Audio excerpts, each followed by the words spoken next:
Go ahead, Gail. All right. Welcome to Global Kinship, exploring the emerging noosphere. My name is Gail Ransom. I join Penny Andrews and Bob Eisenberger on the team that brings you these monthly webinars. We are tracking the creative intelligence of humanity as it weaves itself into a global consciousness.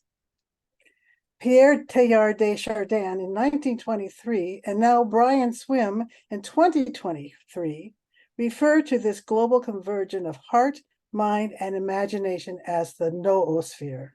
Noos is Greek for mind, and sphere is for the layer of consciousness that they predict will surround and support the geosphere and the biosphere. This summer, we have crossed over from warnings of the climate crisis to experiencing it. Floods, fires, heat, fierce winds, hunger, loss of dwelling, loss of life. I don't know about you, but I now live in continual grief and fear, and yet also in hope. As our situation has become more intense, our brightest minds and intelligent leaders are creating ways to live together with respect for all life.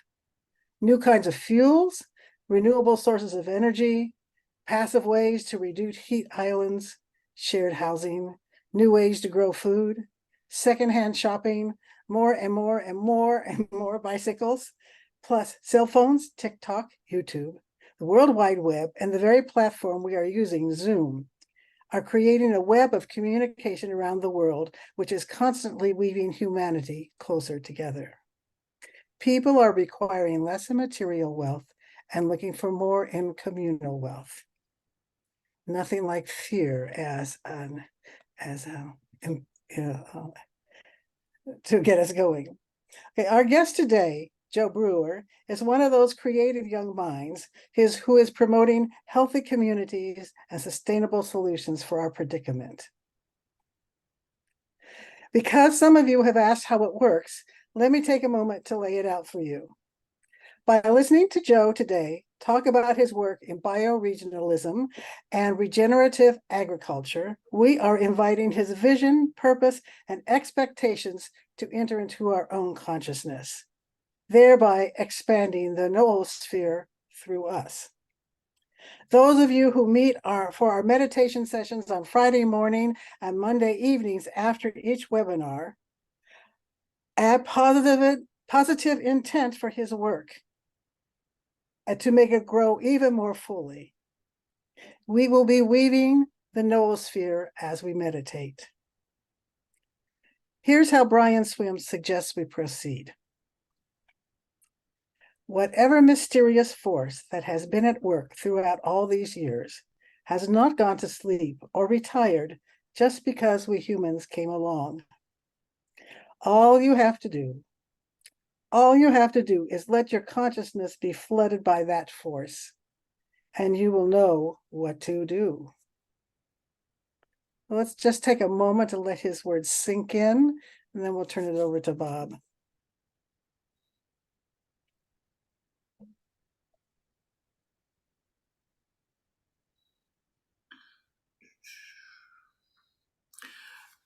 Thanks, Gail.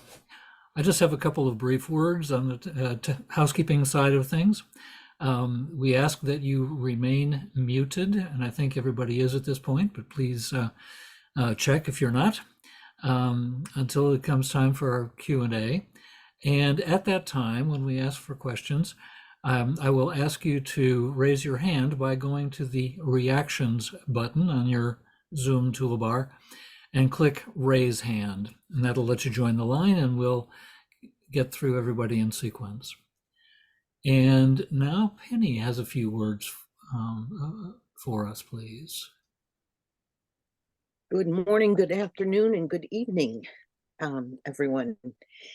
It is wonderful to be together again, and life, of course, is accelerating as it is, and I want to just offer this announcement on behalf of Casey, who is here online with us. She is interested, as Gail and I took advantage a couple years ago in creating a group that will enter Deep Time Leadership Program at a great discount by grouping. And so if you are at all interested in exploring that with Casey, look for her chat coming up as soon as she's able to put one together, maybe with her email or something. So I hope some of you are interested and able to explore that with her. So our opening reading this morning is from Jane Hirschfield, and it's titled Optimism. More and more, I've come to admire resilience. Not the simple resistance of a pillow whose foam returns over and over to the same shape, but the sinuous tenacity of a tree. Finding the light newly blocked on one side, it turns in another. A blind intelligence, true, but out of such persistence arose turtles, rivers, mitochondria, figs. All this resinous, unretractable earth. And it is my honor and delight to introduce our guest today, Joe Brewer. And Joe is coming to us from Colombia today, and he is a multifaceted person with a long grouping of interests that, in the way Brian Swim put cosmogenesis together in a new way, he is going about our continent that the Americas, to create bioregionalism in a real and genuine and exponentially catching fire sort of way, not literally, but figuratively.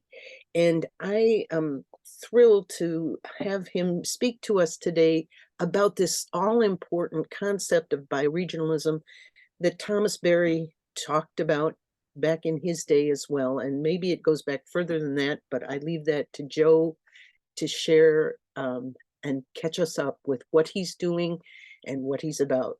Joe and his partner, Penny. Thanks, Joe. Hi, everybody. It's really a pleasure to be here today. Penny, thank you so much for inviting me. And Gail and Bob, thanks so much for inviting me into your lovely, nourished space. I want to maybe begin by just saying that, I'm here as a kind of knowledge expert with academic training and formal experience. But actually, my main claim to credibility is that I'm the father of a 6-year-old girl. So being a father who, with eyes wide open, chose to have a child 20 years after studying the climate crisis as an atmospheric physicist and coming to a real deep understanding of the state of the world and how dangerous the future is. I want to really start by saying that if I have any true legitimacy as a voice, it's a voice for my own daughter. Because I've looked into the darkness of our planetary crisis with every ounce of curiosity that I could have as a scientist, as someone trying to understand how the world works and what's known about it. And I learned many things, like climate change is merely a symptom. And it's a terribly distorted discourse, the whole conversation about climate change, mostly misrepresenting the true causes of our planetary predicament and where we are now. And I'm very aware of how much too late we are for avoiding several different kinds of catastrophic outcomes. And so when I say that I'm speaking as a father, I mean to say I chose to bring life into the world, knowing how dangerous and how difficult the next century is going to be for all of humanity. And that there was a conscious choice to put skin in the game. Literally, the skin wrapped around my daughter's body is in the game. And so what I want to share with you to start is that I have pretty humble beginnings. I started out on like I was born in Missouri. I grew up on a chicken farm and a big industrial chicken farm. Spent a lot of my childhood really hating where I was from and wanting to get away and not realizing that I was from actually one of the birthplaces of modern day bioregionalism. I was born in the Ozarks, which is a really special highland plateau in the central part of the North American continent with a very strong tradition of localism. So I grew up with banjo players and woodworkers and leather workers and metal workers and all kinds of local craft skills that I didn't fully appreciate how great they were. The bluegrass music was pretty awesome too. But when I went off into the world, I was the first in my family to go to college. And I was, one of 4 children of a single mother who ran a farm and raised 4 kids. So grew up below the poverty level, didn't take anything for granted. When I went to college, I had no intention of getting a degree. Instead, I had the intention of milking as much knowledge out of 4 years of full ride scholarship as I possibly could.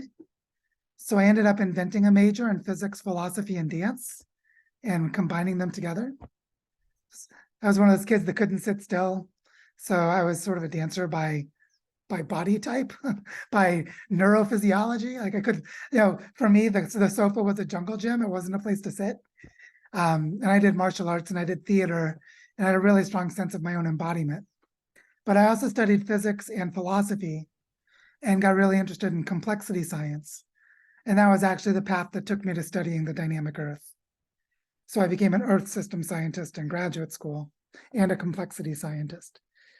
But then I dropped out of my PhD program in atmospheric science because I basically burdened myself with so much ecological grief and trauma that I couldn't continue. Instead, I had to go out into the world and try and change things. And so with a master's degree instead of a PhD, I dropped out of my PhD program. Started teaching myself cognitive and behavioral science because I had learned that most of the root causes of the human predicament are based in our behavior and our perceptions, especially our perception of separation. This illusion that humans are separate from the rest of life. And became a student of many things, including being mentored by the founder of cognitive linguistics, George Lakoff, at a think tank he had set up in Berkeley.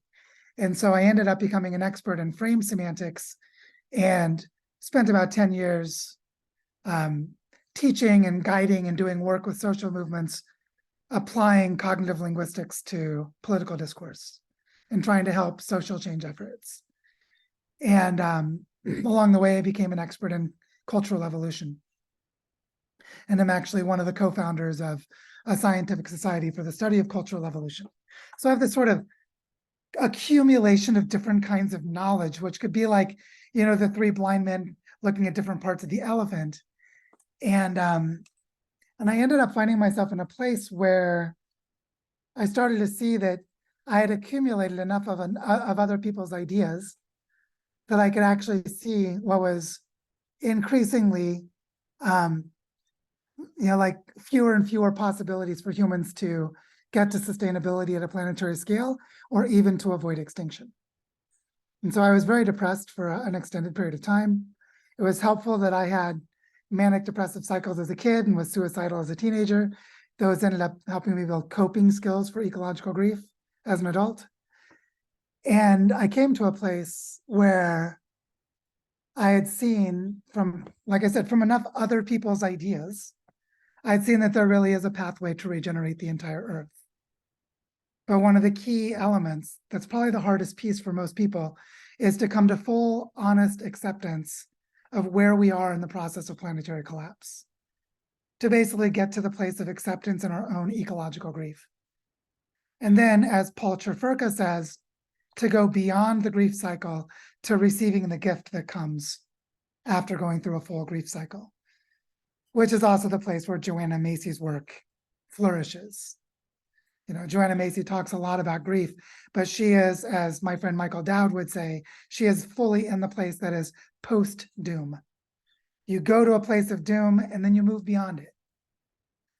And I love that language that Michael Dowd has created, because I've been a post-doom person since about 2016, and my daughter was born in January of 2017.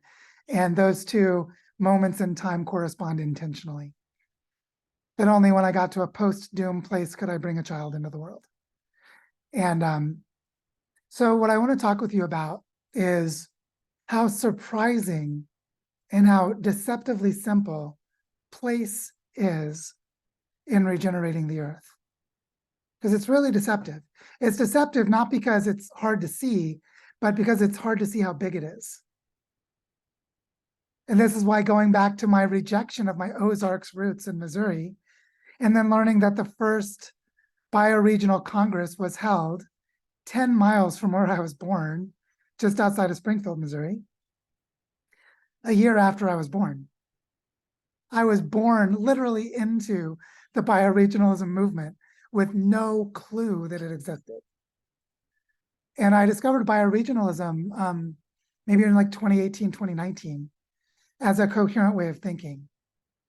And of course, there are great thinkers that go back decades. So I was rediscovering the breadcrumbs of earlier thinkers, like Peter Berg of the Planet Drum Foundation is one great example. Dana Meadows, the lead author of the Limits to Growth study. Something I learned from her, actually I learned from a woman named Isabel Carlyle, who lives in Devon in England. Isabel Carlyle shared with me an essay written by Dana Meadows in 1983, 40 years ago, which is that, when the Limits to Growth study was done, it was hosted at MIT because it was a computer simulation. And Dana Meadows was at MIT.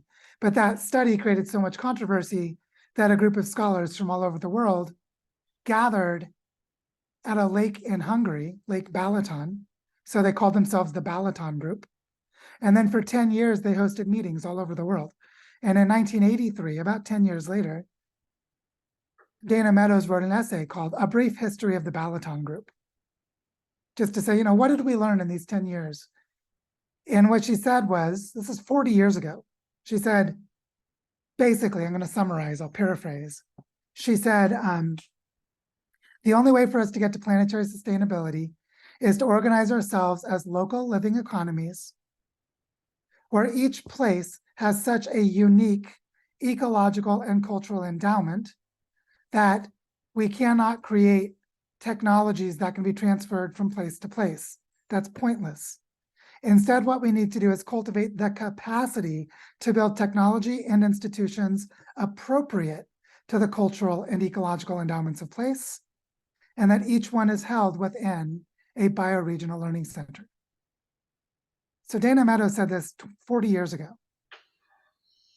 When I stumbled upon it in 2019, it was so clear to me with everything that I had learned that between 1983 and 2019, all of the elements of how to do this had been figured out, and that it could actually be done. And so in December of 2019, I started writing a book.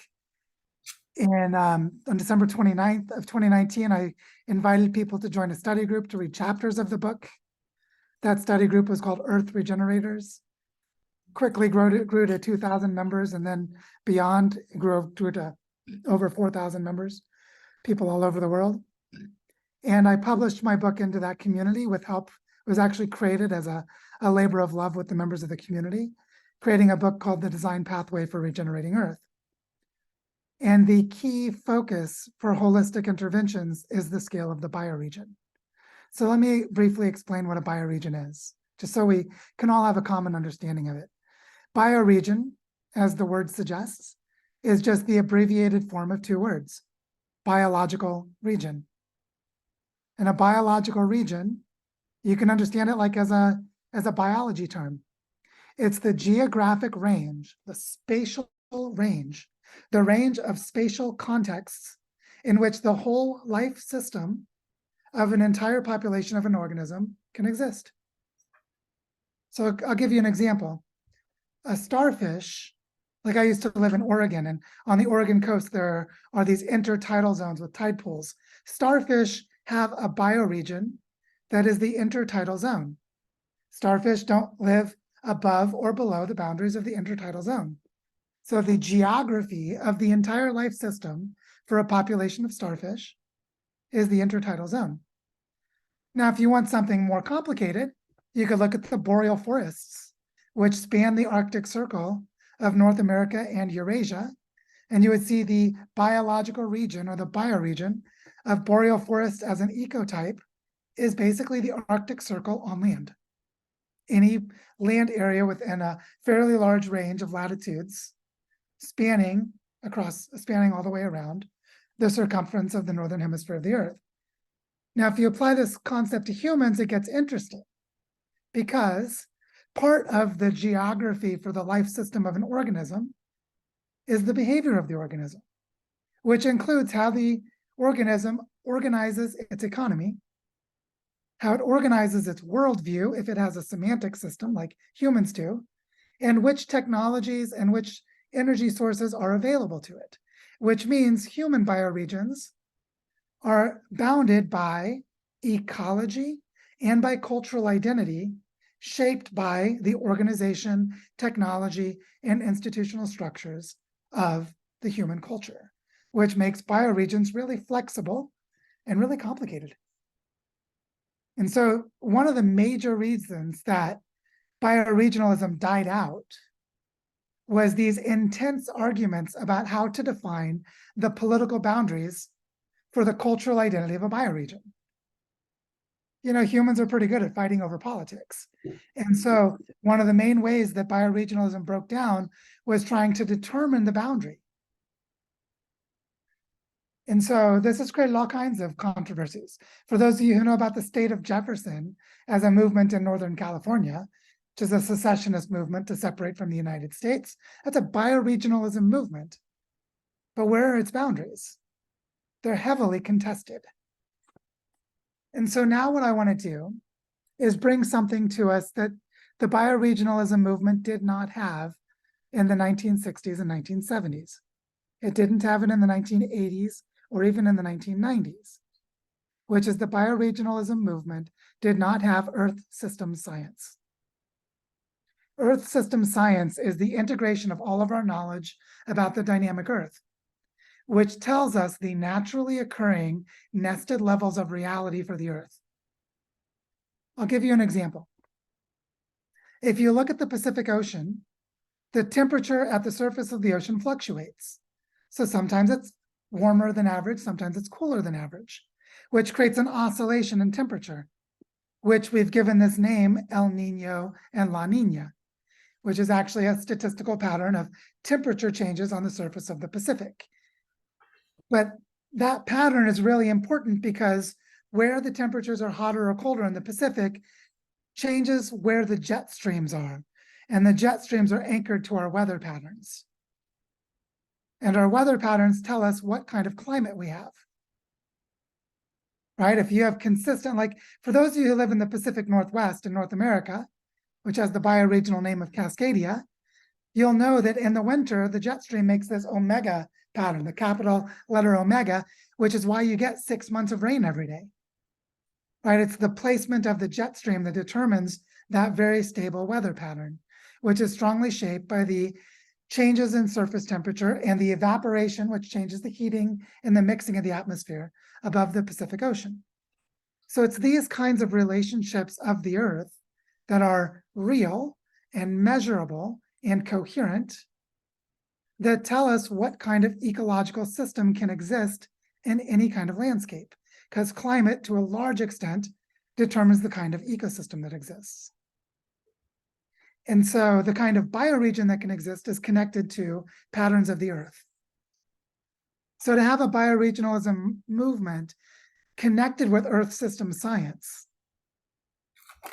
allows us to design, to basically say, how would we create human economic systems? How could we create patterns of human exchange on landscapes that are organized around the naturally occurring patterns of the Earth? I'll give you another example of a naturally occurring pattern of the Earth. 21% of the world's fresh water, the largest percentage anywhere, slightly more water than in all 200 rivers of the Amazon River system. 21% of the world's water is in the Great Lakes of North America. The Great Lakes are a giant basin. They're not different lakes. They actually drain into each other. Lake Erie drains into Lake Ontario over Niagara Falls because of the Niagara Escarpment. And those of you in Southern Ontario might know what I'm talking about. But they are one giant basin system. But if you look at the Algonquin people, the language family of the Algonquin language family, which includes the Mohawks and many others of the New England and into Eastern Canada region, you'll see things like they have seashells from the Gulf of Mexico. And that's because they had canoes that went back and forth across the Great Lakes. They went all the way over to Lake Superior and Duluth, Minnesota, which is the birthplace of the Mississippi River. And then there was trade up and down the Mississippi River to the Gulf of Mexico. And that's why the Algonquin language family is so large. So you can start to see the evolution of human cultural systems corresponding with the patterns of rivers and lakes and ecological types. And that's not an accident. They're actually very strongly coupled with each other. Which means you can look at the design of human culture as it relates to landscape and to functions of the earth, but you can also look at it as a function of human culture. Like if there's extended trade, then you'll end up with a sharing of language, even if it's a pidgin language used for trade, until the language families blend and you can see evidence of that economic exchange in the language systems themselves. And so the reason that I'm telling the story in this way is that bioregionalism isn't just like a cool political movement or a back to the land movement or an anti-nation states movement, although in many ways it is actually all of those things. More importantly, it's humans returning to ecological reality at the scale of our entire cultural systems. That's what bioregionalism is. It's returning the patterns of human culture to their own geography that allows them to exist as living organisms, so that their biological existence is coherent with their cultural systems.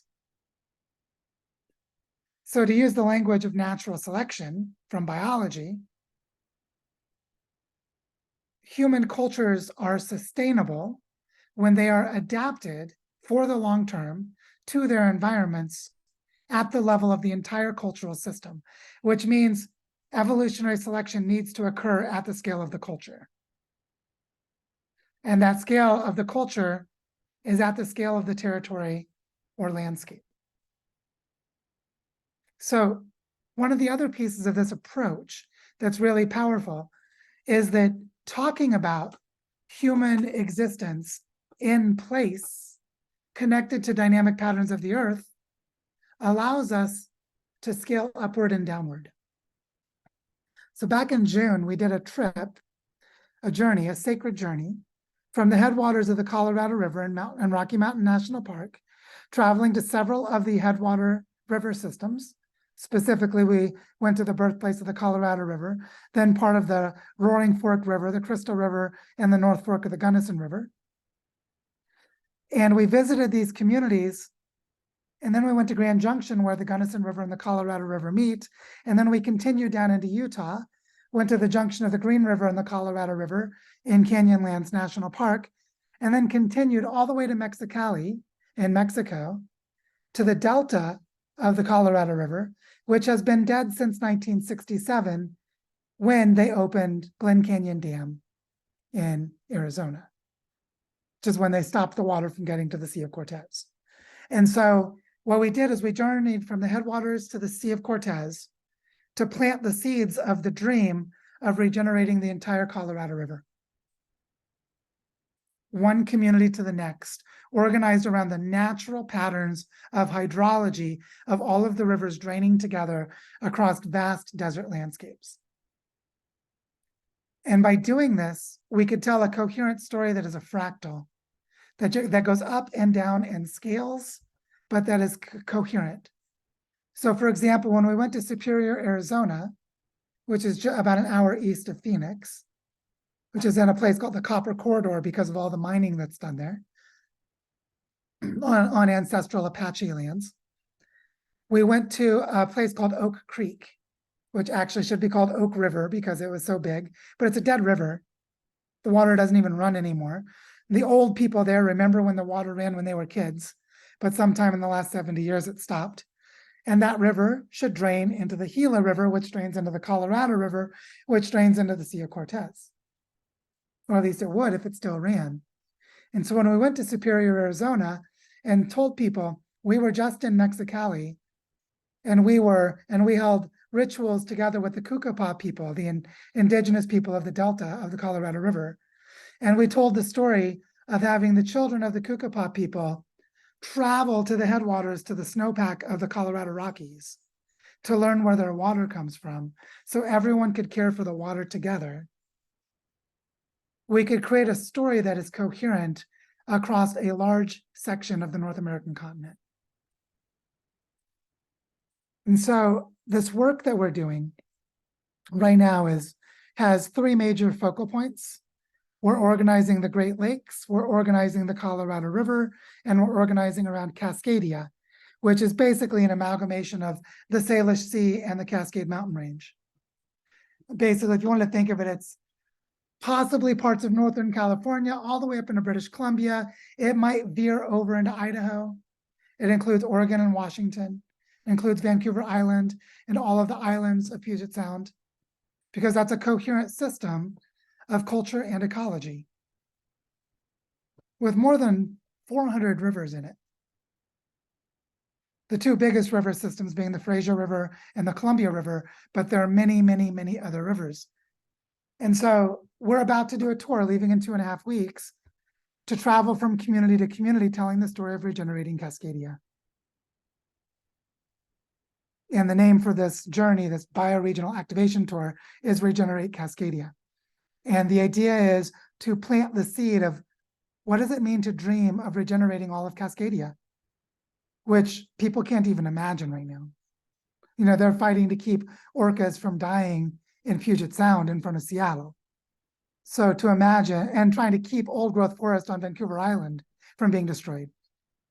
So to switch from that to, well, okay, after the globalized civilization collapses, after the human population collapses, because we're an ecological overshoot, could there be a regenerated Cascadia afterwards? Could there be a regenerated Great Lakes afterwards? 700 years ago, there were green river valleys and horticultural systems in Arizona. Phoenix is called the Valley of the Sun because of the horticulture, because of the agrarian floodplains and the food systems they had there. And now it's a desert. What's amazing about a desert is the misunderstanding. People think that a desert is a place where there's no rain, which makes sense, right? Until you remember that all rain comes from the ground, right? All of our water is in lakes and rivers and the ocean. It's all on the ground. And then it moves into the air and creates the weather. So the reason we have deserts is because we don't have vegetation on the ground. Which is why when you bring forest back to a desert, you restore the hydrological cycle. You bring the rain back. Because the rain cycles 50 to 100 times through a process called evapotranspiration, which is basically the metabolic process of plants, where they open their pores and sweat. And as the water cycles between plants hundreds of times, that's what creates the conditions for rain. Which is why the desert is not the absence of rain, it's the absence of vegetation on the ground. And there are projects like the Los Plateau in China, where they took extreme desert and in 16 years turned it into a major agricultural region and restored the rain with large-scale reforestation. So I want to come to a stop soon and invite us into discussion. But what I want to say is that the way that we can regenerate the entire planet is to remember our sense of belonging to the places where we are, becoming guardians and caretakers of the living processes of those places, and then organizing like a fractal, like how there are many branches to a river system, and we each regenerate our place as part of a larger system. And in this way, if we span the river systems of a continent, we regenerate the continent. Just take the Mississippi River Basin, which is 40% of the land area of the continental United States. It's got the Ohio River and the Missouri River and the Arkansas River and the Mississippi River, et cetera, this big river system. But if you just take your 100-mile stretch of river and organize locally around restoring that part of the river, which is entirely achievable, and you know that people are doing the same thing in other parts of the river system, and we place ourselves and organize ourselves around the natural drainage patterns of the continent, we regenerate the entire continent. And this is what we need to do for every continent except for Antarctica. We wouldn't mind there still being ice on Antarctica by the end of this whole process. And so we don't necessarily need to do the restoration work there. But for Eurasia, for Australia, for Africa, for North, Central, and South America, we need to organize ourselves around the natural patterns of landscapes, organize our human cultures as bioregional economies, which is economies that are organized around the coherence of their landscapes, and then create trade and exchange between them through bioregional learning centers. And then we're actually doing what Dana Meadows said 40 years ago in that essay. And we're actually setting all of this in motion right now at the Design School for Regenerating Earth. I'll grab a link for you, for those who'd like to join us there. And there are lots and lots of people involved in doing this. There's a huge amount of collaboration that's arising, a lot of coherence that's coming into being. And the key to it all is to find the people who are already weaving human relationships in service to life within landscapes and empowering them with supports with other people weaving their landscapes as they increasingly bring more local people into the process, which is what we're doing within the Design School for Regenerating Earth. So I'll stop there to say, I think I've given us lots of touch points for conversation. But I want to stress this is not a theoretical conversation. We're actually doing it. It is happening right now. You can get involved.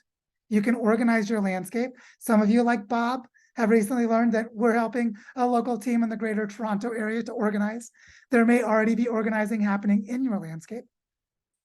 And I'm looking forward to the conversation. So thank you very much. Excellent. Thank you, Joe. If you have a question, please go down to your reactions button on the Zoom toolbar, find the button that says raise hand, and we'll be able to call on you in sequence. Yes, Susan Curry, please.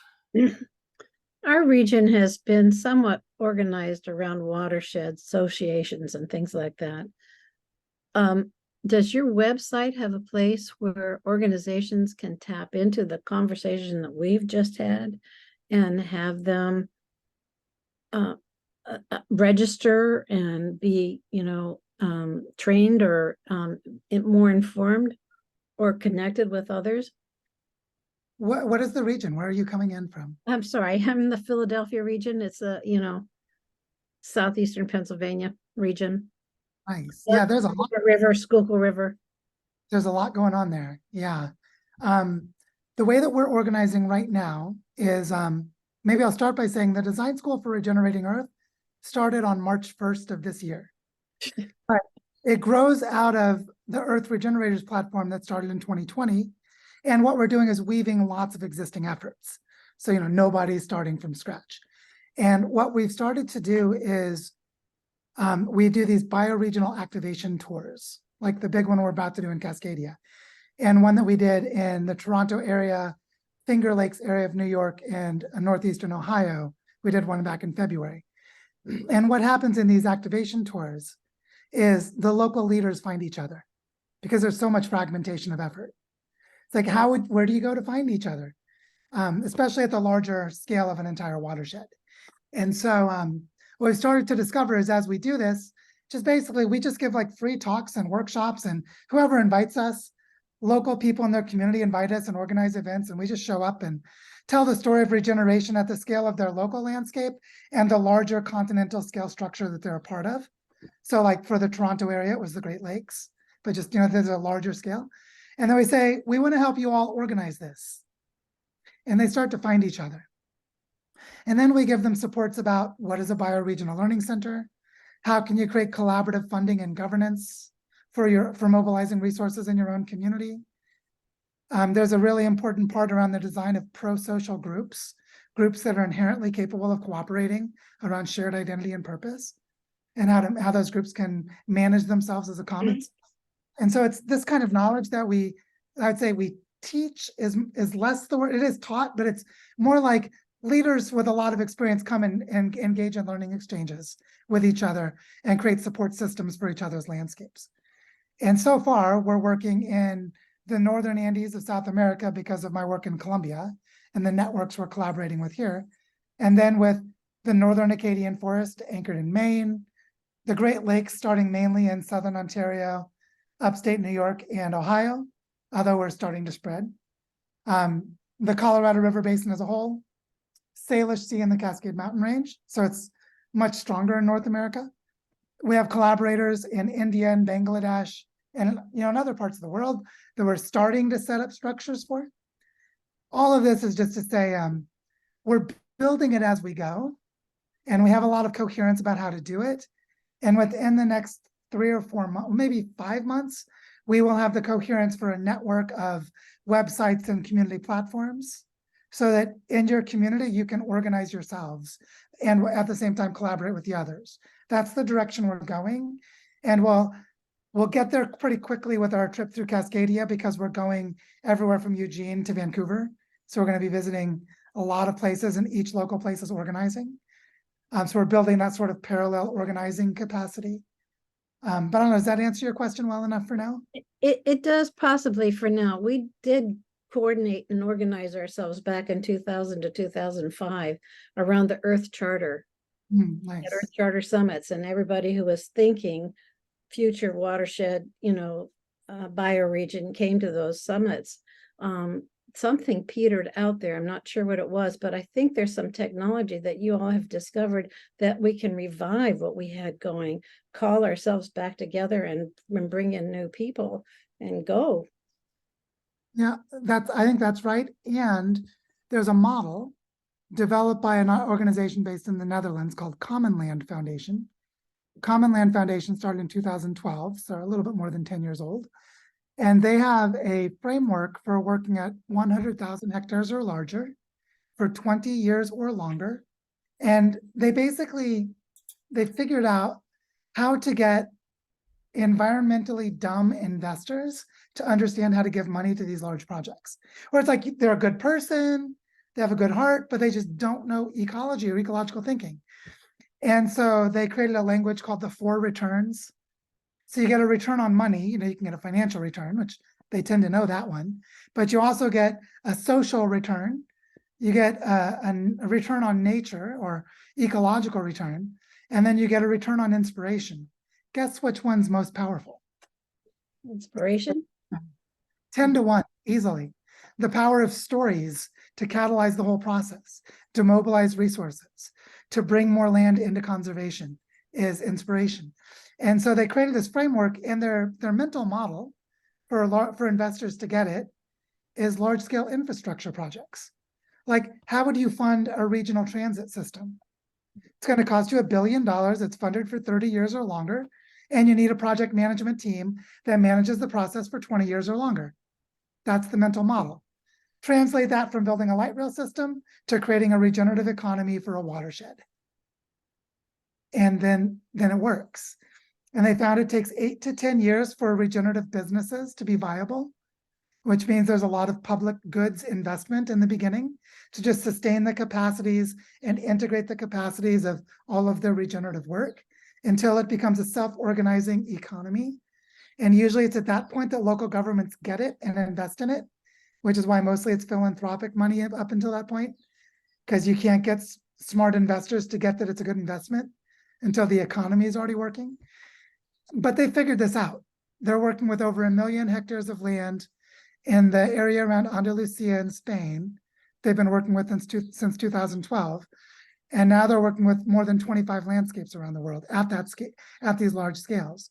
So this kind of knowledge is what I said about Dana Meadows had the idea, but now all the pieces that need to be known, someone knows it. Just pulling it together. Thank you. So let's play together in Philadelphia. That's great. Any other questions pending? I might toss in one of my own, Joe, that I've been reflecting on. Somewhere in your comments, you made allusion to disconnect and how much our cultures and societies, particularly in the Americas, in the North America at least, are disconnected from the natural world, and so it's I think at a certain level a challenge for some people to grasp what is meant when you say something like bioregion, and how these systems work together and connect together and depend on each other. And so I'm imagining that as you do your tour and you get invited in by particular activists, that the people who are involved there already are on board. They get it, they understand these issues largely, and they're enthused and want to do this work. And I'm curious, and maybe you haven't got enough of a track record going, like you say, this is all fresh, and so it's exciting in that sense. But do you have a sense of how then this begins to spread to the non-believers and the people that just really don't even think about it at this point? I would say the people who don't think about it are a lost cause, because we're decades too late. Like we're decades too late to avoid abrupt climate change, for example. And also they're a lost cause for another reason, which is to honor their sovereignty, is to let them have their own beliefs, as maladaptive as they may be to the future.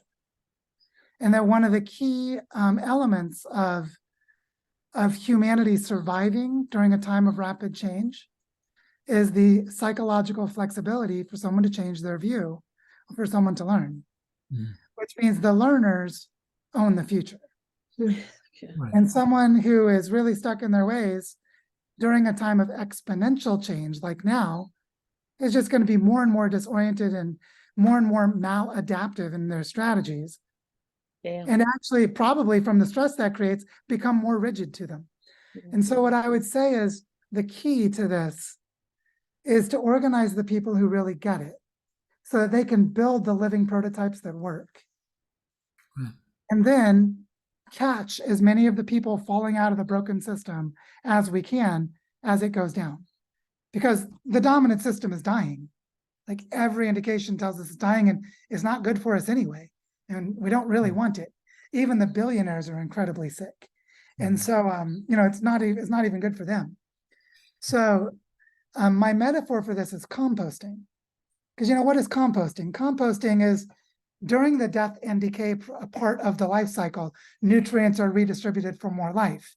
But what composting is the intentional knowledge of that being applied to serve specific life, which is I'm going to let my food scraps from my kitchen become trees, and a particular kind of trees, because I have a tree nursery, or they're going to become tomatoes in my garden. And so composting is taking the nutrients of the dying bodies and making them available to the life that we want to feed. Which is why composting globalization, composting the civilization, composting the dying system is bringing its energy to the life that's needed. Which is why I think that metaphor is a better for us than just death and decomposition in general. It's a beautiful metaphor. I love it. I'm going to use it. Yeah, and I'm not the only one to have it by any means. But if you No. see it that way, look at how many people are just crushed with some kind of depression and they're sort of checking out. They're distracted, and whether it's alcohol, whether it's drugs, whether it's pornography, whether it's just binge watching Netflix, whatever it is, they're just checking out. But that's because they don't have a better option that is viable for them from where they are. So the people gathering together to create these alternatives, this is a 200 to 500 year project.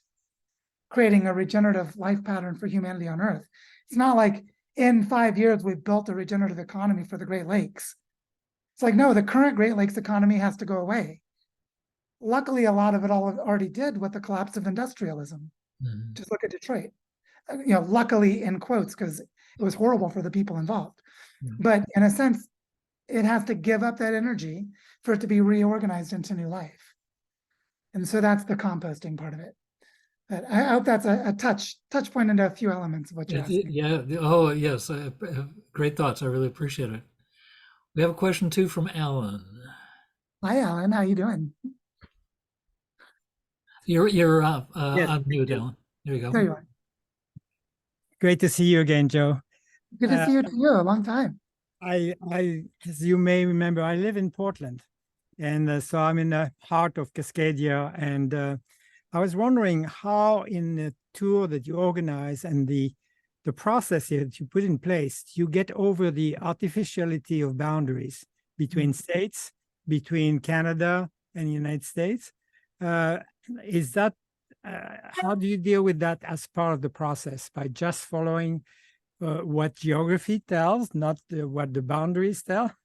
I'm curious about that. And it's a related question. I'm in the process of reading Jem Bendel's book on breaking together. Because he Yeah, talks. how is it? I haven't gotten to read it yet. It's very interesting. Very interesting. Yeah, He's a thoughtful guy. yeah, he's the guy who wrote, as you know, the deep adaptation book, and he's made some further progress, in the last 5 years. So, and he talks not about composting, but also building on what is bound to die, in order to liberate. And he talks about freedom, a lot of freedom. So, how do we reconcile this with the structures in place that still channel energy, funding, etc.? Is that something that you deal with in, for instance, in the case of Cascadia? What you see are some of the possibilities and also obstacles. Yeah, this would be a lovely conversation to have in person. And Yeah. you see, I dropped the Regenerate Cascadia link into the chat where you Good. can sign up and then get involved. And so please, I'd love to see you in person. I'll start by saying that one of the key organizers of Regenerate Cascadia is Brandon Letzinger. He's based in Seattle, and he was one of the founders of Cascadia Now, and then later the Cascadia Department of Bioregion, which was founded in 2019. And Brandon, being a community organizer by training, he thinks like an organizer. He's also a culture hacker. Like, he was part of the group that did the design competition that created the Cascadia flag. So they've done some pretty cool things. Yeah. And one of his goals with Regenerate Cascadia is we're already setting up the tour where local organizers have their own organizing tools. So there's a group in Portland, there's another group in the Columbia River Gorge, and we're going to visit both places. And they have a website with the ability to organize, to basically have people sign up to the website and to send emails out to people and to host events on calendars, doing some basic community organizing work. And then also, when people join, they're invited to give their address, like their zip code or their postal address, which allows them to georeference that address to their watershed. Because Brandon is working with a group of GIS graduate students at the University of Washington to create maps of the watersheds with georeferencing. So they're going to reorganize the participants of the tour into watersheds with the information they provide on the website, so that the organizers can start organizing around watersheds. Okay. And then one of the goals is to help set up watershed councils if they don't already exist.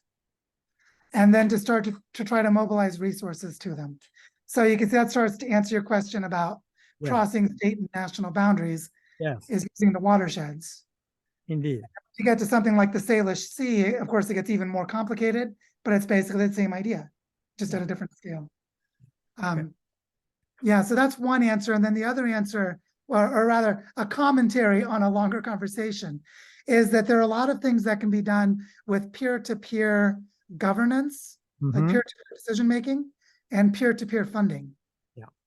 And this is where a lot of the crypto Web3 tools blockchain and holochain and things like this, for those you know what they are, they're basically just accounting systems. They're just tools for tracking information where anyone can verify the whole system. Mhm. Anyone can enter the system and verify every data point. That's what blockchain does. Blockchain is particularly inefficient in some ways, and it's got its controversies, but there are a lot of tools being created for Mhm. people to give money. Like, for example, if you wanted to fund where you are in Portland, you wanted to fund part of the Calapooya River that drains into the Willamette River. So the Calapooya River is a fairly small river system in the Southern Cascades. Right. You might say, well, I'm going to give money into a fund for the Calapooya River. There might be a larger fund for the Willamette River system, and as a collaboration connected to the Calapooya. And you might say, well, I actually will free my money from the Calapooya to this Willamette group because I already put it into the account, but I used an electronic bookkeeping system to say where I want my money to go. So I just changed the data. I changed my permissions, basically. And by changing the permissions, I'm like, actually give it back to the whole Willamette because that project's aligned with what I want.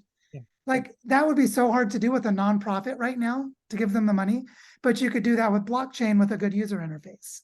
And so these are this is just one example, Yep. but what this allows us to do is to create our own monetary systems and our own governance systems, as well as use fiat currency, but in very different ways. Yeah. And so basically, for those of you who don't know the history, in 1470, double entry accounting was invented in Venice.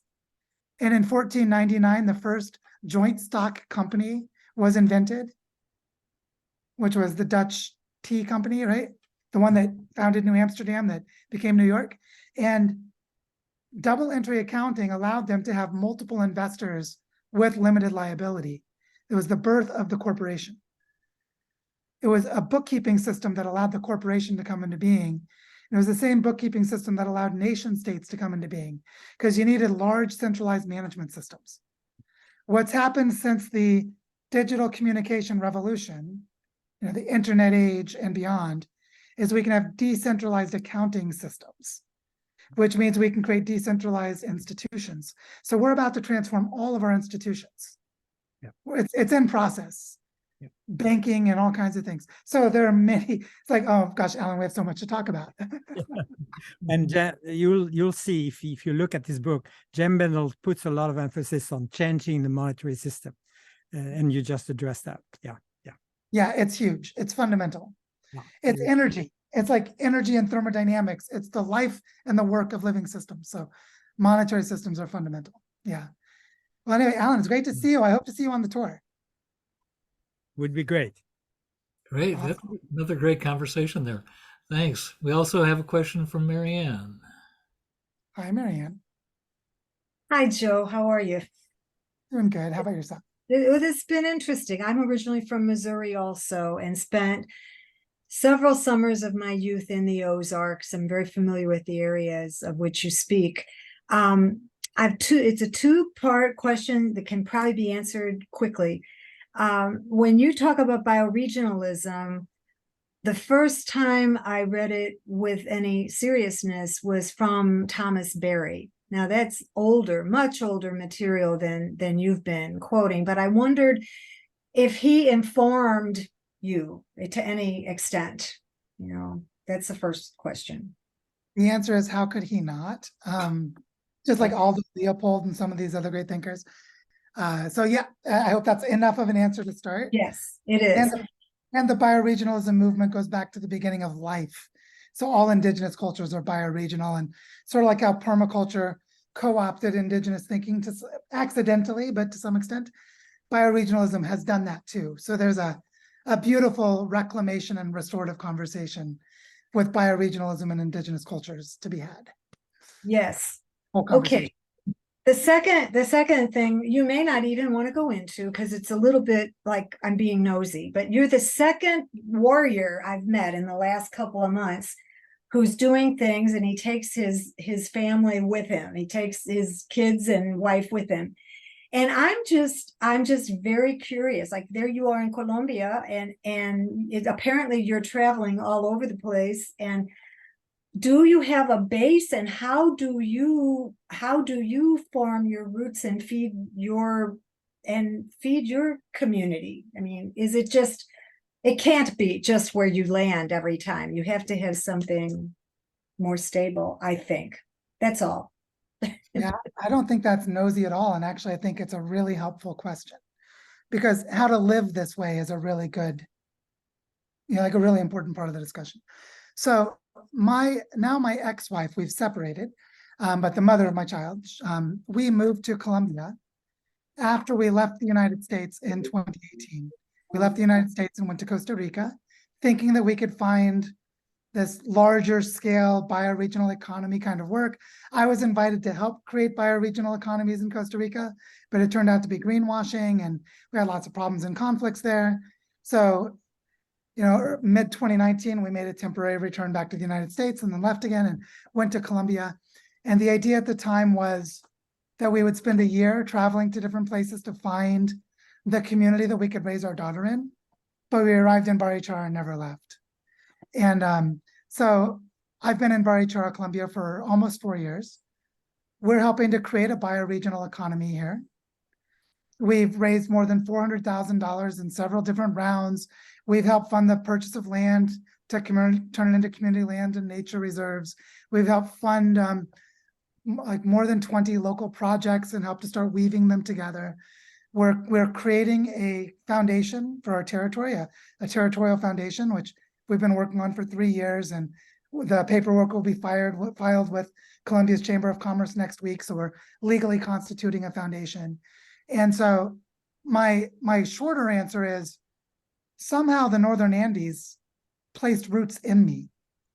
And I intend to grow forests here whose trees, the shade I'll never sit under.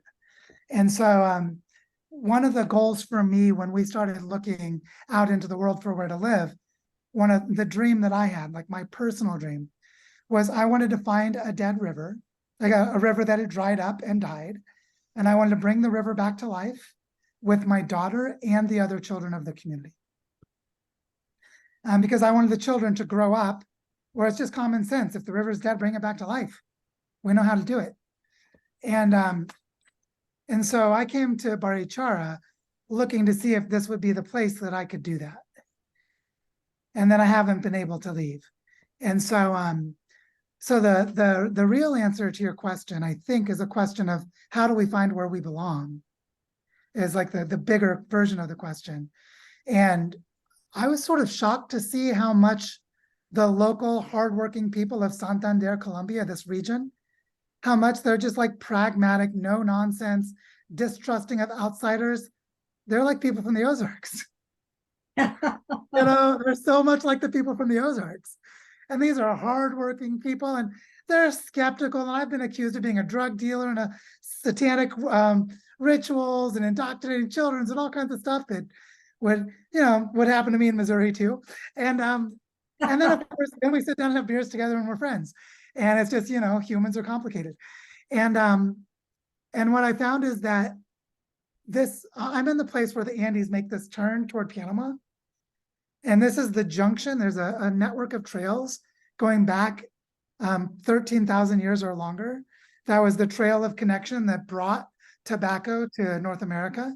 All of the peace pipes of North America, the tobacco is from the Northern Andes.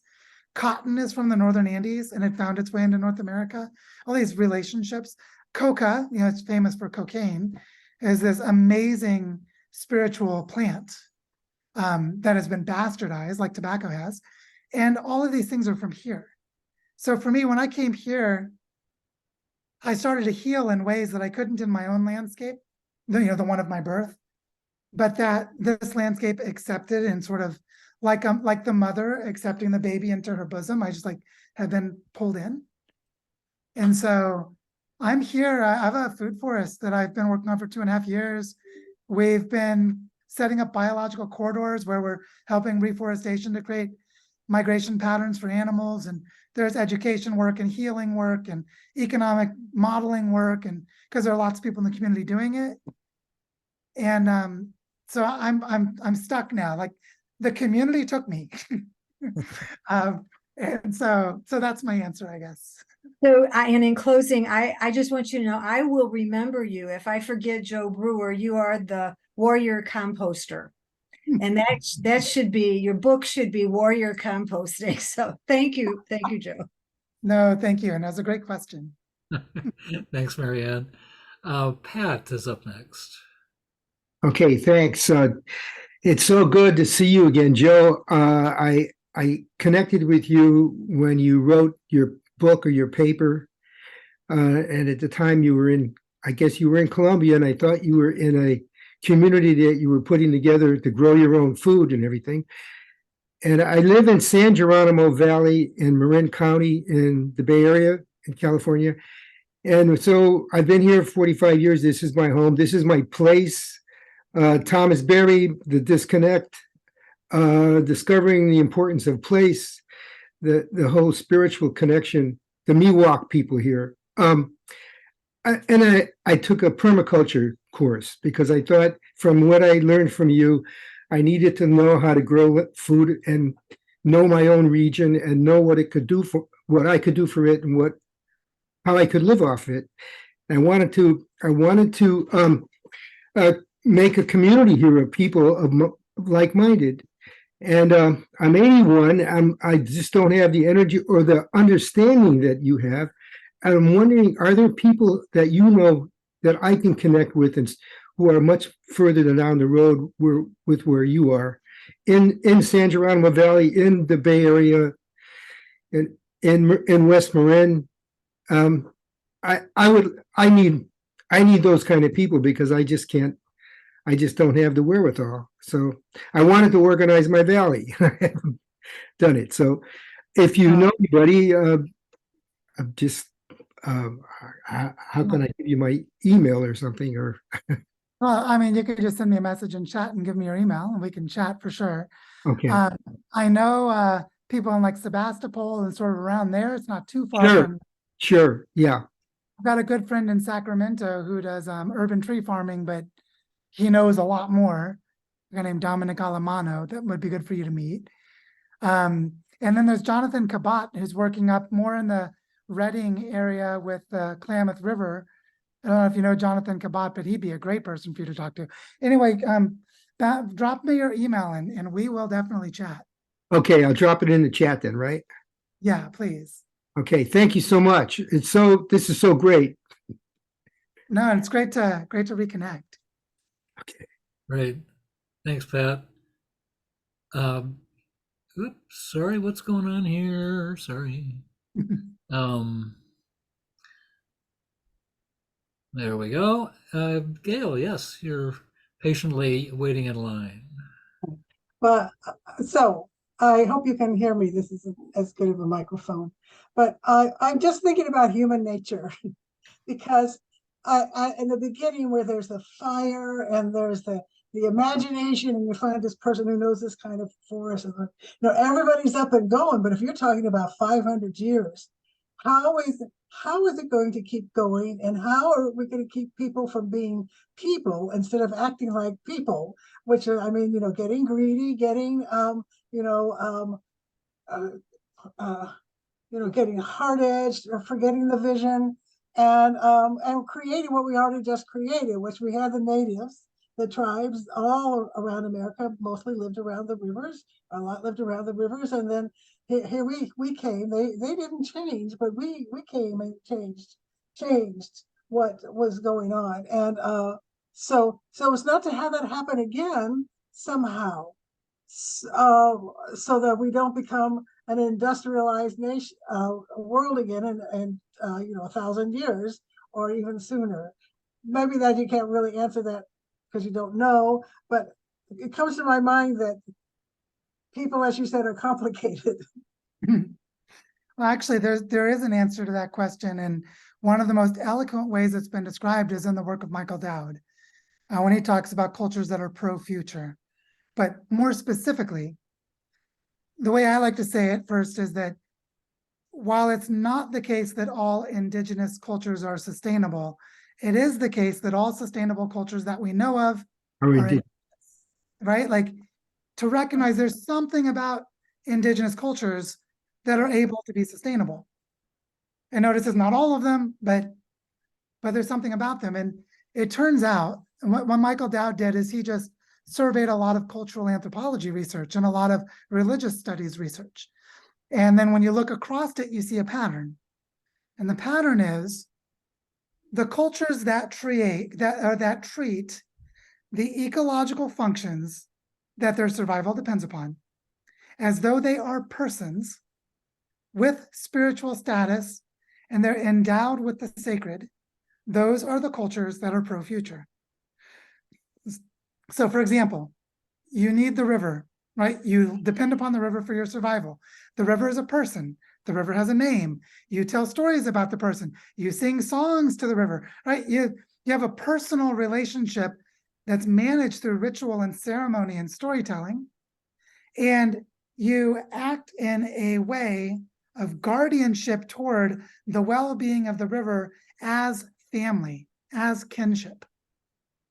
And those kinship relationships, which are grounded to the sacred, so the feeling of the sacred connected to the personification of nature, but the nature that's personified is specific, the nature on which our community survival depends. That's like that's where the spirituality and the functionality come together. Mhm. And they're aligned. And in that place, that's what we need to do is we need devotion and sacred connection to nature for the living systems that our livelihoods depend upon. Okay. So is there, thank you. Is there governments, are these like states, but instead of states, they're bioregions? Or, I mean, how does that work together? Or something for the wider common good, or is that not addressed? I think there are two things that are really important about how that question must be answered, not just how we should like theorize about it. Like what needs to happen for this to work is maybe the other way to say it. Is one of them I've already named, which is that there are patterns of larger landscapes that connect different bioregions to each other. Like the connections across the Colorado River Basin, where you have these very different kinds of landscapes, but they're part of the same drainage system. And so if you wanted to manage the health and well-being of the Colorado River, you have to collaborate with other landscapes. So there's a natural like organizing pattern that's in the continent itself, and that humans need to map themselves to that organizing pattern. The other one that is maybe more new to humans is patterns of the earth. Because there are aspects of the earth that humans have never had to organize around before. And this is the part that's completely new. And this is the thing that's never been done before, which is that if you look at hunter-gatherer societies, they were always organized around some regional landscape. Maybe they had a semi-nomadic pattern, like the Ute people that would go up into the mountains, but then come back down to the plains. Oops, looks like you're frozen. Can you guys still hear me? We hear you. Oh, there you go. You were frozen for a minute, but you're back. Okay. Yeah, it was my internet connection. Just wanted to be sure that I wasn't talking into the ether. So you think of the Ute people that lived in present-day Colorado, had a nomadic pattern between the mountains during the summer and the plains in the winter, or the desert land to the west. They had a nomadic pattern, but it was of a territorial scale. What hunter-gatherer societies never needed to do before was to have planetary scale organization. But because humans have now come to dominate all of the systems of the earth, which is why it's been renamed the Anthropocene, the geologic age dominated by human activities, then now we must become managers of Earth systems, or else we may go extinct. I'll give a really big example. There are two major tipping points of the Earth that we're in the process of crossing right now, and both of them are really scary. One of them is the deep water formation in the North Atlantic, what's called the Atlantic Meridional Circulation, which is basically the Gulf Stream that follows the Atlantic seaboard of North America, goes over to Europe, and then the water sinks from the surface and goes underwater. And this creates a temperate, kind of mild climate for Europe. And it's shutting down right now because of fresh water draining off of the melting Greenland ice sheets. Because there's a density relationship of evaporation for rain, and then the salinity of the water is heavier for it to sink, and the fresh water coming in is stopping that. If that circulation stops, it will instantly change all of the weather systems of the planet. It's reduced by more than 15% since the 1980s, and it's accelerating, which means it's in the process of shutting down. And it shut down once before, about 12,000 years ago, and it shut down in about 10 years, when the Hudson Valley had a huge ice dam that released a bunch of fresh water into the North Atlantic. But connected, that's a tipping point of the Earth, is the shutdown of this great conveyor belt of the world ocean, which is in the process of happening. At the same time, due to deforestation and the fragmentation of surface for the Amazon rainforest, the entire Amazon rainforest is, within the next 18 months to 2 years, is going to collapse entirely and become grassland savanna across half of South America. And it's because of this combination of deforestation and fragmentation. The reason for this is a thing called the biotic pump theory, which is that cycling of water for vegetation lowers the air pressure above the forest, which means the Amazon as a continental scale system lowers air pressure, which allows moisture to come in from the Atlantic Ocean to create a monsoon cycle, which replenishes the tropical rainforests of the Amazon, which means that rain cycle is connected to the surface temperature of the Atlantic, which is shutting down. And once the Amazon rainforest collapses, it disrupts the whole planetary system in a whole bunch of ways. And it's already been about 5 years that the Amazon is emitting more carbon dioxide than it absorbs because of deforestation.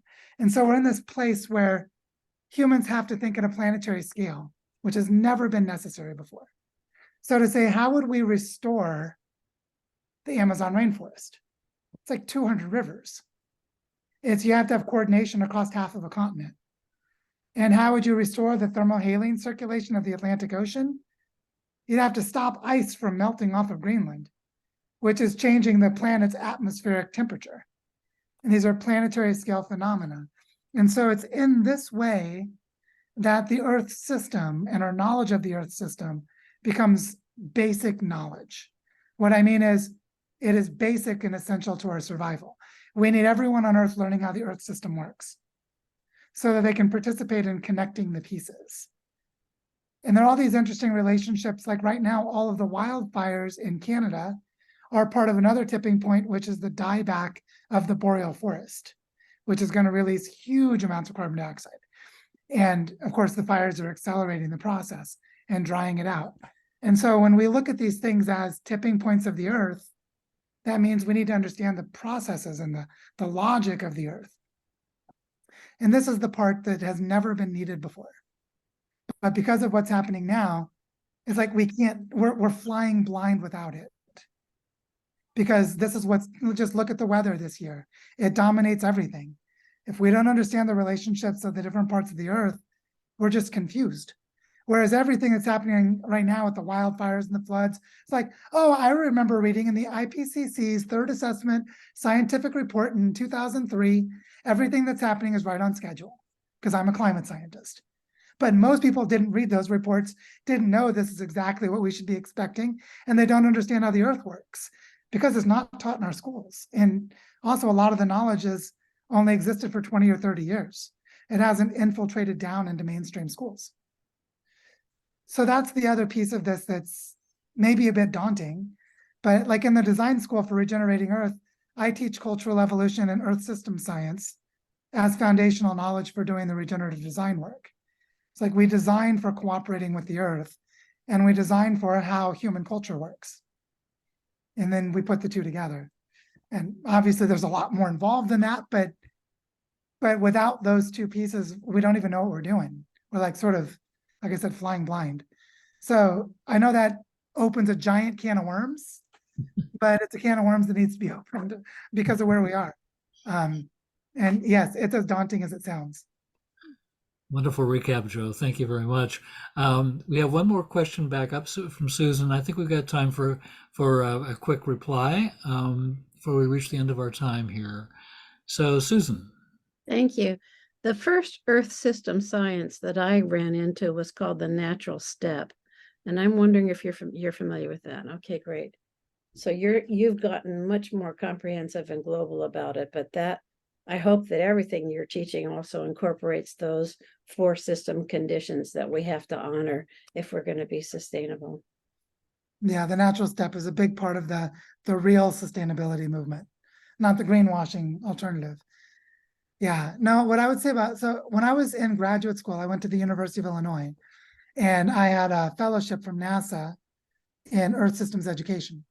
And I attended a conference, a NASA conference that brought educators across North America, mostly from the US, but you know, NASA collaborates internationally.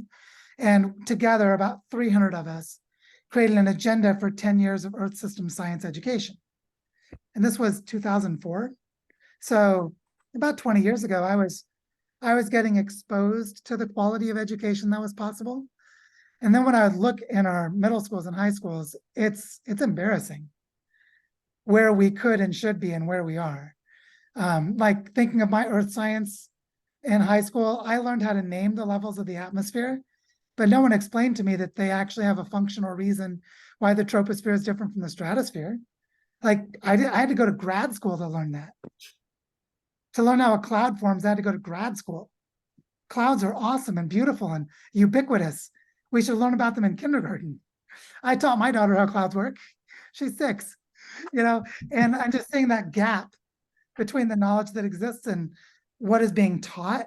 And I mean like writ large, because of course there's a lot of great education out there. As I can tell, you clearly know, there's a lot of great education out there, but integrating it, we got to get on that. It's a big deal. So yeah, thanks for bringing up the natural step. That's beautiful work. Great, thank you so much. And now, as we approach the end of our time together, Penny, I'm sorry, has some words for us. Actually, Gail was going to send us off this week Oh, about supernova. my bad. Where's Gail? My bad too. I'm just gonna go get it right now. I thought you were gonna do. Well, let's talk among yourselves a little. Oh, Well, okay. actually, I have a question for Joe, which is it has to do with feeling like a Great Lakes person, but I am like an hour, 90 minutes away. I'm in rural Wisconsin, an hour from Lake Michigan, and I was raised on Lake Erie. Am I legitimate in calling myself of the Great Lakes bioregion? I think so, because of culture. And so I think that's legit enough. You know, you're culturally connected to those landscapes. And you definitely know about sports culture and food culture and, you know, that are part of the Great Lakes.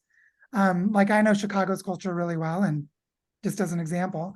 But the question geologically or geophysically would be, where's the drainage? Like where you live, does it drain into the Mississippi River, to the Gulf of Mexico? But that's why the cultural element is so important, is that your cultural identity doesn't have to restrict itself to watersheds. It could be a trade network. And that's why defining bioregions culturally, the cultural dimension, that's where all the debates happen. And I think it's very healthy for those debates to exist. So you could look at the drainage, just like look for the watershed map for which watershed you're in and where it drains into. But more importantly, what do you culturally identify with? Because no map should impose that upon you, right? Yeah. The creation of bioregional identity is a human political process. That's great. Yeah. Oh, and then maybe I could insert this question really quickly about we're struggling with PFAS in the Madison, Wisconsin area, the forever chemicals, and how it can't be, you know, just an agricultural issue. These forever chemicals. How does your regenerating water systems speak about forever chemicals? Are you familiar with the planetary boundaries framework? No, I'm not. Okay, planetary boundaries is a framework developed by the Stockholm Resilience Center, which is a collaboration of about 4,000 Earth system scientists. So it's a big collaborative network. The main papers they've written have like 10 to 20 authors on them, but as a larger community, there are a lot of people. And what they found with the planetary boundaries framework was that there were 9 boundaries, and they wanted, if we crossed even one, the globalized economy is called into question. They found out initially we crossed 4, then they did more research, added 3 more. And so now we're up to 7 of the 9 that have been crossed. The most recent one that was declared to be crossed was microplastics, which is novel entities that enter into the Earth system that the Earth system has no healthy or reasonable way to deal with. And so microplastics will be the stand-in for what you're talking about, because obviously there are other things as well. Like think of, nuclear waste and what to do with that, which is effectively eternal by human standards, if it takes 1,000,000 years to get rid of it. And so, so I'd say the answer is delicate and specific to each thing, because we've screwed things up so badly with those materials that we're at tremendous risk, because the risk is so long term. And so, so it really, it varies depending on which part. Like microplastics are now in the breast milk of every woman on Earth. They're just ubiquitous. And so like, well, no undoing that one for a little while. They may eventually cycle out. But if you look at something like nuclear waste or some of these chemicals that may last forever, there might be biotechnology interventions that can help with them eventually, that can scrub them, that can basically make them inert. But I think you're probably like me, thinking the precautionary principle is pretty important before introducing even more novel entities into the environment. But it may come to the point that they're enough of a risk that needs to be done. Who knows? Depends on the context. Maybe at the level of a specific lake or water body, there might be specific interventions.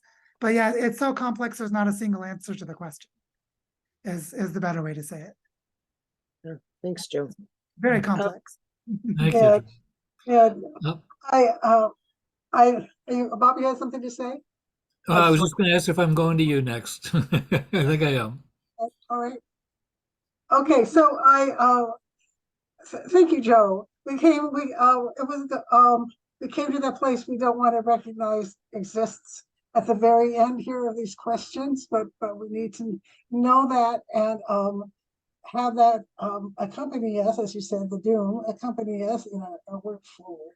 And I think this quote from Brian Swim is apropos to everyone, and it's especially the first few lines to Joe. So I'll read them twice.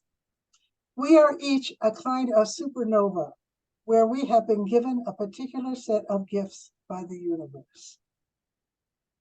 Our role is to fashion new constructions of those gifts, to express them and give them away, radiating them like stars and supernova. This radiance of our gifts, in whatever form they take, is all that is needed. And we will have done our cosmic task bestowed to us. That's real bioregionalism. We're talking about ourselves, our own bodies here. So once again, because this is so true of you, Joe, you are a kind of supernova. You have been given a particular set of gifts by the universe, and we are the benefits. And we are grateful for that, and that you have decided to follow that call and lead us forward. And thank you. Thank you, Gail. Oh, so beautiful.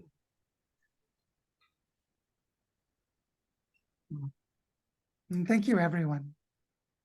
Thank you all. Yeah. And We're in it now. as we've done in the past, perhaps we do our just unmute yourself and send thanks to Joe and send your blessings on his great and important work, beyond important, essential. However you feel moved to do. And if you're up in any of the areas he's headed toward, be part of this. It's so important. So thank you, Joe, so much. And if you're game, unmute yourself and send your thanks to Joe. Thank you, Joe. Thank Thank you, you, Joe. Joe. Oh, so much. Here. Kinship. For your Thank you, contribution. Joe. Thank you Thank so you for your much. work. Blessings. Thank Thanks for you. talking about the Atlantic Ocean. I love the Atlantic. Yes. I love it all. Cold, Thank yeah. you. Bye, Thanks everyone. again. Take care. I'm going to stop the Perhaps you'll come recording, but back another will. time. absolutely, yeah. Thanks, everyone. Blessings, blessings. All right.